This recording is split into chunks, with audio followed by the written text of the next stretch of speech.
Welcome back to Twin Cities Live. It is day 2 of our 12 days of grilling series, and we have invited celebrity chef and master on the grill, Vang. Don't laugh.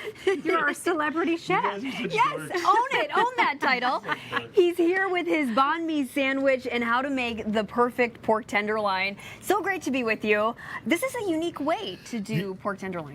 Yeah, I think the biggest thing, and we've all had even the word pork sometimes, our childhood's Kind of gets a bad rap, yeah. It dries out, right? Right. And especially the tenderloin, because there's not a lot of fat in it. So what we've done is we've taken the tenderloin out, we cut it in half, and then we trimmed it to it's like this equal part. What's really cool is when you trim the tenderloin, you get all these little trimmings. Don't throw those trimmings away. Oh. So I literally put them on skewers. Oh. Yeah. So you took the trimmings, you put them on little skewers, side. and you just grill them. It's a snack for the crew, Okay. always take care of the crew.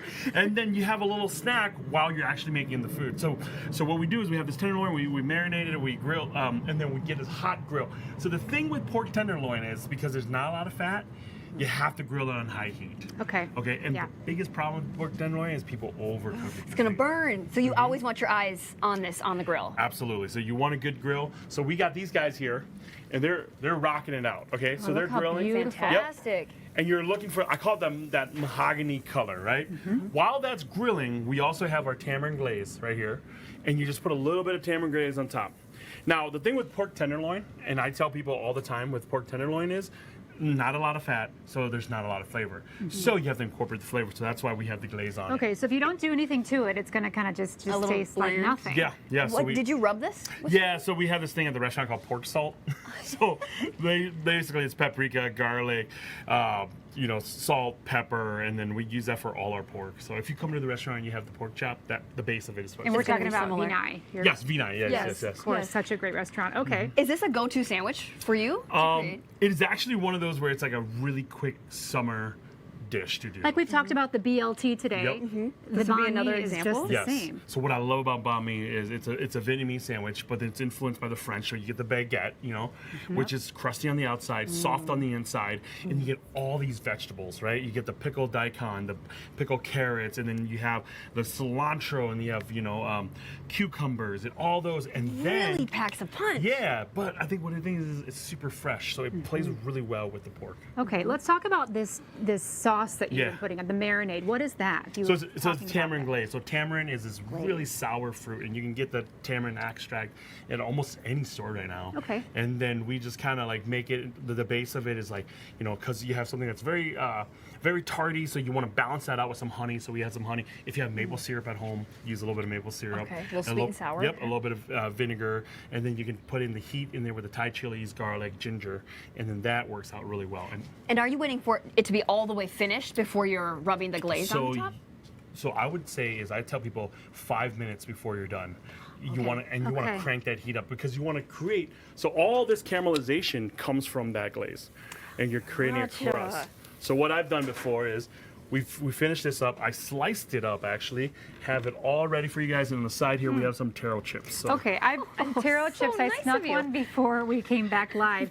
These are delicious. Is taro a root? Yes, so it's a root. I jokingly tell people it looks kind of like a missile. It's like this big. Then we slice it and then we fry it. Oh, they look so pretty. All right, Are we I'm going just in gonna for go this? in here. Yeah. Look at this crusty baguette. Yep. All right, Banh don't mi, mind cheers. us while we bite and chew. All right, tell us what's new with you while we eat. Well, Exciting I happening? don't know. We have stuff for the state fair coming in, so we're excited. We're working on that. I think that the other thing too is Vinay, the restaurant, is going to be a year old, so we're approaching on 1 year. We're very, very excited, and then it's still crazy busy there, and our team is hard to work right now.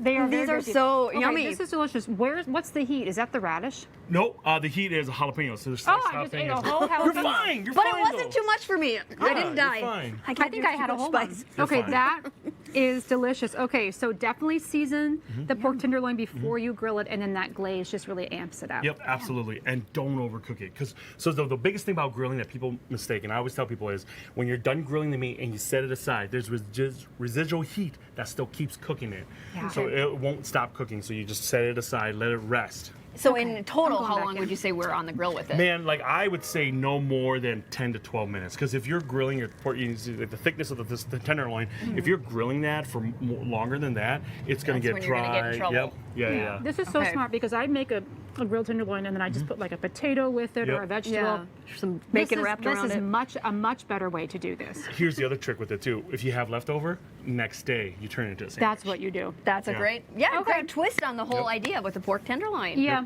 Thank you so much. Yeah. This is amazing. And congrats on a year at Banh. Thank you. And best of luck at the fair. I'm sure we'll see you. Yes, for sure. All right, go ahead. Okay, pork farming creates more than 44,000 jobs in Minnesota outside of the pork farming industry, working in jobs like construction, trucking, feed milling, etc., etc. Now, if you're interested in discovering more pork recipes and more about the impact of the industry, head to TwinCitiesLive.com. We've got a link to MN Pork set up for you there, as well as the recipe that Yia just showed us, which delicious, easy, and I'm making this. Boom. Stamp of approval. The grilling fun continues tomorrow. Phil from Van Hansen's Meats will be here to make a Minnesota canoe that blends steak with a bunch of flavor.